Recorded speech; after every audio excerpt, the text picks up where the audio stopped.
വിശുദ്ധ ലൂക്ക എഴുതിയ സുവിശേഷം അധ്യായം 4 1 മുതൽ 13 ഉൾപ്പെടെയുള്ള വാക്യങ്ങൾ. മരുഭൂമിയിലെ പരീക്ഷ. യേശു പരിശുദ്ധാത്മാവ് നിറഞ്ഞവനായി ജോർദാനിൽ നിന്ന് മടങ്ങി. ആത്മാവ് അവനെ മരുഭൂമിയിലേക്ക് നയിച്ചു.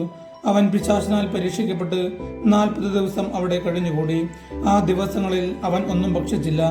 അവസാനം അവന് വിശന്നു. അപ്പോൾ പിശാച് അവനോട് പറഞ്ഞു, നീ ദൈവപുത്രനാണെങ്കിൽ ഈ കല്ലിനോട് അപ്പമാകാൻ കൽപ്പിക്കുക. യേശു അവനോട് പറഞ്ഞു, അപ്പം കൊണ്ട് മാത്രമല്ല മനുഷ്യൻ ജീവിക്കുന്നത് എന്ന് എഴുതപ്പെട്ടിരിക്കുന്നു. പിന്നെ പിശാച് അവനെ ഒരു ഉയർന്ന സ്ഥലത്തേക്ക് കൊണ്ടുപോയി ഭൂമിയിലെ സകല രാജ്യങ്ങളും ക്ഷണനേരം കൊണ്ട് അവന് കാണിച്ചു കൊടുത്തു.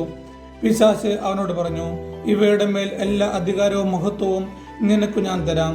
ഇതെല്ലാം എനിക്ക് നൽകപ്പെട്ടിരിക്കുന്നു. എനിക്ക് ഇഷ്ടമുള്ളവർക്ക് ഞാൻ ഇത് കൊടുക്കുന്നു.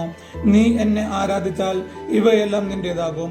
യേശു മറുപടി പറഞ്ഞു, നിന്റെ ദൈവമായ കർത്താവിനെ നീ ആരാധിക്കണം, അവനെ മാത്രമേ പൂജിക്കാവൂ എന്ന് എഴുതപ്പെട്ടിരിക്കുന്നു.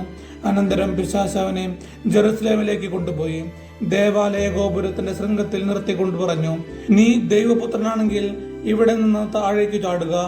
നിന്നെ സംരക്ഷിക്കാൻ അവൻ ദൂതന്മാരോട് കൽപ്പിക്കുമെന്നും നിന്റെ കാൽ കല്ല് തട്ടാതെ അവർ നിന്നെ കൈകളിൽ താങ്ങിക്കൊള്ളുമെന്നും എഴുതപ്പെട്ടിട്ടുണ്ടല്ലോ. യേശു പറഞ്ഞു, നിന്റെ ദൈവമായ കർത്താവിനെ പരീക്ഷിക്കരുത് എന്നും പറയപ്പെട്ടിരിക്കുന്നു. അപ്പോൾ പിശാച് പ്രലോഭനങ്ങൾ എല്ലാം അവസാനിപ്പിച്ച് നിശ്ചിത കാലത്തേക്ക് അവനെ വിട്ടുപോയി. നമ്മുടെ കർത്താവായ യേശു മിശിഹായ്ക്ക് സ്തുതി.